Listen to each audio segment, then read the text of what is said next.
Hello students, मैं अशोक पटेल एक बार फिर से स्वागत करता हूं मेरे यूट्यूब चैनल पे। आज के वीडियो में हम देखने वाले हैं इक्विवेलेंस रिलेशन। तो जैसे कि हम ये वीडियो लेक्चर सीरीज़ में अलग अलग रिलेशंस के बारे में पढ़ रहे हैं, तो आज के वीडियो में हम देखेंगे इक्विवेलेंस रिलेशन। तो पहले डेफिनेशन देख लेते हैं। A relation R which is reflexive, symmetric and transitive is called equivalence relation. Means जो रिलेशन है वो ये तीनों कंडीशन सेटिस्फाई करता है, जैसे कि रिफ्लेक्सिव हो गया, सिमेट्रिक एंड ट्रांजिटिव, तीनों के तीनों अगर ये रिलेशन कंडीशन सेटिस्फाई करता है तो इसको हम बोलेंगे इक्विवेलेंस रिलेशन।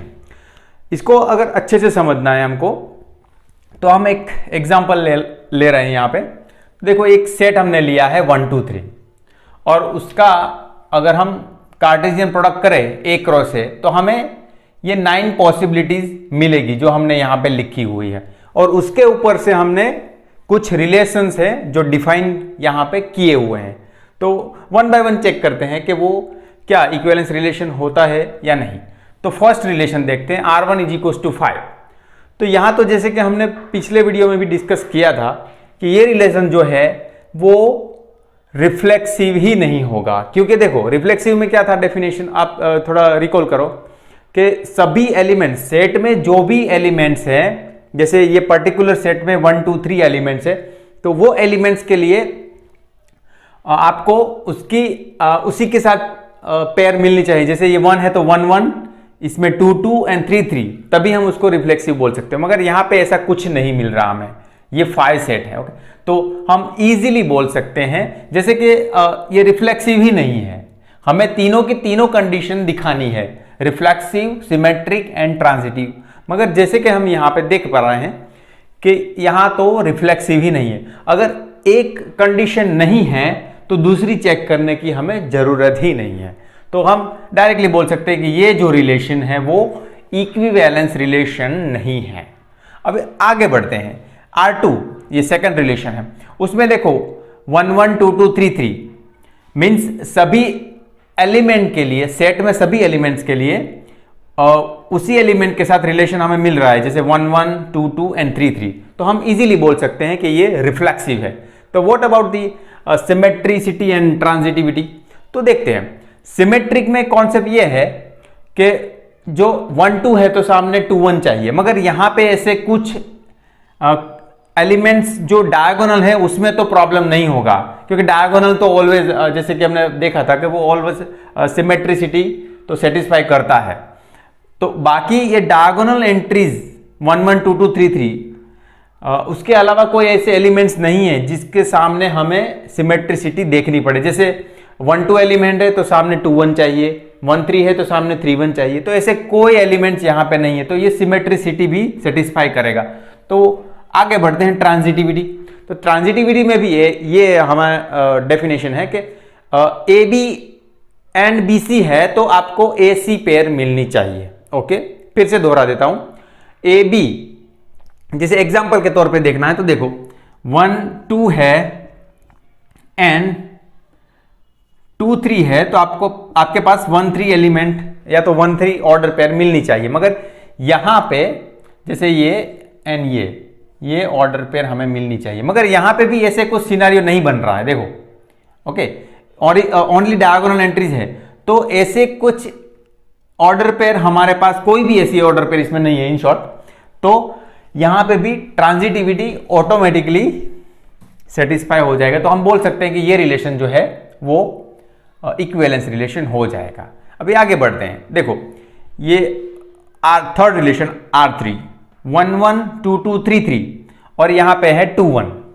तो ये जैसे कि हमने यहां पे देखा ये रिफ्लेक्सिव तो हो जाएगा 1 1 2 2 3 3 पेयर, मगर अभी सिमेट्रिसिटी जैसे हम चेक करने जाएंगे तो जैसे मैंने अभी बोला कि सिमेट्रिसिटी में क्या चाहिए, 2 1 है यहां पे पेयर, तो सामने 1 2 पेयर भी हमें चाहिए, क्योंकि हमारा सिमेट्रिसिटी का डेफिनेशन कुछ इस तरह से था कि ए बी पेयर है तो सामने बी ए पेयर भी हमें चाहिए, तो ये सिमेट्रिसिटी है।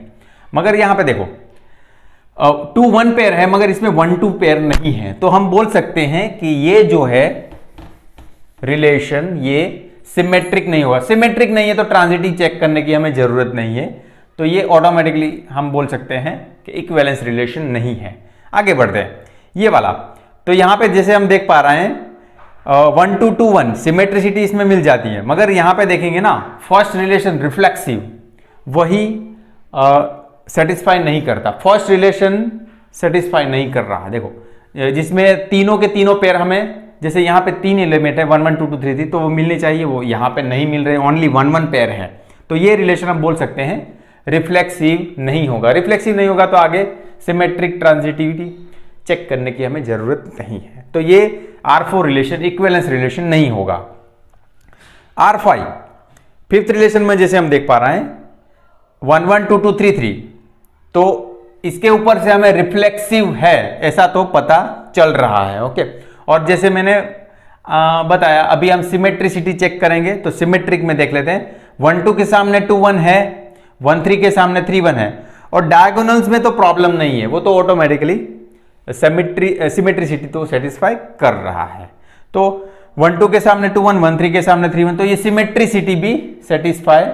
तो देखो रिफ्लेक्सिव आ गया, सिमेट्रिक आ गया, अभी ट्रांजिटिविटी देखते हैं। ओके, तो रिफ्लेक्सिव सिमेट्री हो गया, ट्रांजिटिविटी देखते हैं इसमें।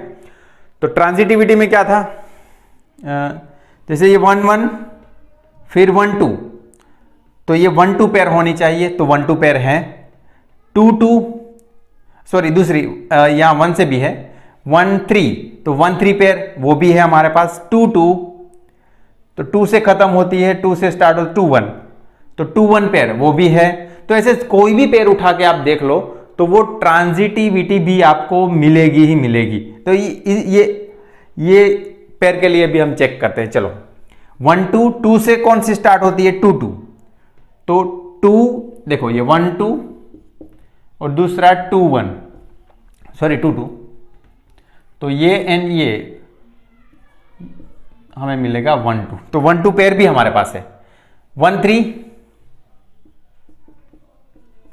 3 से स्टार्ट होता है 3 1 एंड 3 3 भी है, तो 3 3 पहले लिखते हैं। चलो तो 1 3 पेयर, तो वो ऑब्वियसली हमारे पास है।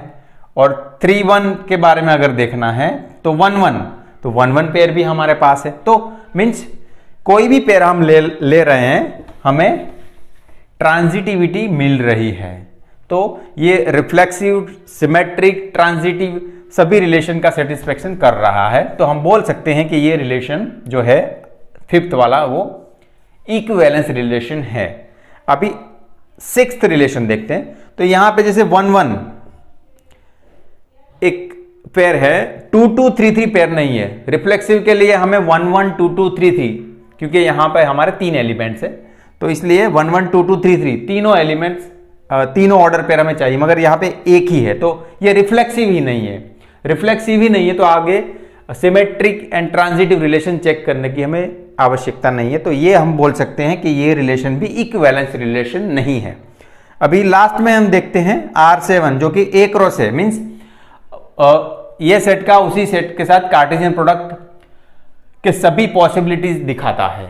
मीन्स वो दो सेट का सभी ऑर्डर पेयर की पॉसिबिलिटी दिखाता है। और जैसे कि हम देख पा रहे हैं यहाँ पे देखो 1 1 2 2 3 3 मीन्स रिफ्लेक्सिव है, और कोई भी 1 2 के सामने 2 1, 1 3 के सामने 3 1, 2 3 के सामने 3 2, तो सिमेट्रिक भी है और सभी पेयर हमारे पास अवेलेबल है। इन शॉर्ट तो आपको ट्रांजिटिविटी भी मिल जाएगी। तो हम बोल सकते हैं कि ये रिलेशन भी क्या है, इक्विवेलेंस रिलेशन है। तो जैसे हमने देखा कोई सेट पे अलग अलग रिलेशन डिफाइन करके हमने देखा, तो हमें जैसे कि ये फर्स्ट वाला R1 5 वो नहीं मिल रहा है इक्विवेलेंस रिलेशन, ये दूसरा मिल रहा है, तीसरा नहीं मिल रहा है, चौथा भी नहीं मिल रहा है, फिफ्थ वन मिल रहा है एंड सेवेंथ मिल रहा है, बाकी इक्विवेलेंस रिलेशन नहीं मिल रहे। तो हमने अच्छे से एक एग्जांपल लेके समझा। तो आगे भी वीडियो में हम अलग अलग रिलेशन के बारे में डिस्कस करेंगे। तो स्टूडेंट्स आज का वीडियो आपको कैसा लगा कमेंट करके जरूर बताइएगा। अच्छा लगा तो लाइक कीजिएगा, शेयर कीजिएगा एंड मेरे चैनल को सब्सक्राइब कीजिएगा। धन्यवाद।